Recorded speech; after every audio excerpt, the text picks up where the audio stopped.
Акциянын kurucuların birisi Cumya çalışanı Mikhail Vlach, sayerane Kişinyov'un hem Komrad'ın aralarında var olan soruşlar anlaşmak uğrunda lazım açıklansınlar. Путь, который мы выбрали еще в 90-м году вместе, то есть равноправный диалог.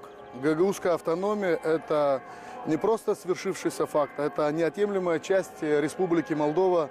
Она была создана путем противостояний и, как говорится, принятия общего молдавско-гагаузского народа решения, чтобы на одной земле два братских народа и все народности, которые проживают, жили в мире и в дружбе и в согласии. То есть Гагаузская республика, все мы помним, которая просуществовала 5 лет, переформатировалась в Гагаузскую автономию с особым правовым специальным статусом конституционным. Kendi bakışını Gagauzия Bakanı Komitetin başın yardımcısı İlya Uzun açıkladı.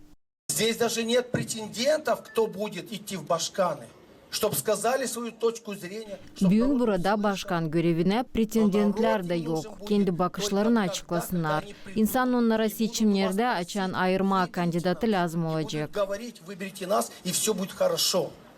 Народ понимает. Mitingin paylanları kaldırdılar. Soruşları ne bağlı seçimlerle halk topluşuna hem avtonomiyanın sosyal-ekonomika ilerlemesinden. Mitingde pay aldılar Cumya çalışanları avtonomiyanın hepsi 3 dolayınından. Я горжусь теми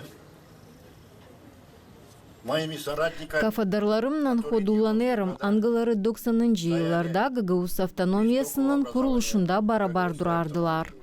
Проходит такая акция.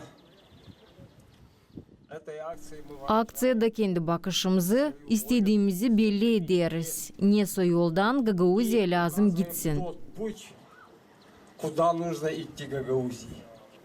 Seçimler mutlaka lazım geçirilsinler. Biz Gagauzya vatandaşları, yeni deputatları halk topluluğuna mutlaka lazım seçelim ki parlamentimiz çalışsın. Cumya çalışanı Fyodor Dobrov haberledi ani vatandaşlar topluluğu geçirilecek nerede Komrad'ın yaşayanları var olan sosyal problemalarını belli edecekler. Svetlana Dimitrogla, Grigoriy Stavilov, Irina Rizunets, GRT Haberler.